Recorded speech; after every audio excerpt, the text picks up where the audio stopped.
ആത്മാവിൽ ഉണർവായി കൃപയോടെ നിൽക്കുന്ന വിശുദ്ധ ജീവിതം നയിക്കുന്ന ദൈവത്തോട് ചേർന്നിരിക്കുന്ന ഒരു ദൈവ പൈതലിനെയോ കുടുംബത്തെയോ പിശാചിന് തൊടാൻ പറ്റില്ല.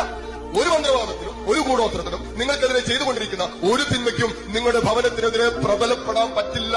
നിങ്ങൾ യേശുവിന്റെ രക്തത്താലും അവന്റെ വചനത്താലും അവനോട് ഐക്യപ്പെട്ട് വിശുദ്ധ ജീവിതം നയിക്കുന്ന ദൈവ പൈതലാണോ? തൊടാൻ പറ്റില്ല, തൊടാൻ സ്പർശിക്കാൻ പറ്റില്ല. ഒരു കളയും നിങ്ങളുടെ കുടുംബത്തിൽ, ഒരു കളയും നിങ്ങളുടെ ജീവിതത്തിൽ പിശാചിനെ വിതയ്ക്കാൻ പറ്റില്ല. മദ്യപാനത്തിന്റെ ആയിക്കൊള്ളട്ടെ, അശുദ്ധിയുടെ ആയിക്കൊള്ളട്ടെ, മ്ലേച്ഛതയുടെ ആയിക്കൊള്ളട്ടെ, ലൈംഗിക വൈകൃതങ്ങളുടെ ആയിക്കൊള്ളട്ടെ, ദാമ്പത്യ അവിശ്വസ്തത, ഒരു കളയും നിന്റെ കുടുംബത്തിലോ വ്യക്തി ജീവിതത്തിലോ പിശാചിനെ വിതയ്ക്കാൻ പറ്റില്ല. നീ ക്രിസ്തുവിനോട് ഐക്യപ്പെട്ട് വിശുദ്ധ ജീവിതം നയിക്കുന്ന ദൈവ പൈതലാണോ? നിന്നെ തൊടാൻ ലോകത്തിലെ ഒരു ശത്രുവിനും സാധ്യമല്ല. കൃപയില്ലാത്തത് കൊണ്ടാണ് നമ്മൾ വീണു പോകുന്നത്. ശ്രദ്ധിക്കണം, ഉറങ്ങിപ്പോകരുത്, ആത്മാവിന്റെ ഉണർവ് നഷ്ടപ്പെടുത്തരുത്. കള വിതച്ചിട്ട് കടന്നു കളയുമ്പോ പിന്നെ ജീവിതത്തിന്റെ അവസാനം വരെ അത് ഓർത്ത് വിലപിക്കേണ്ടി വരും. ആത്മാവിൽ ഉണർവായി കൃപയോടെ നിൽക്കുന്ന വിശുദ്ധ ജീവിതം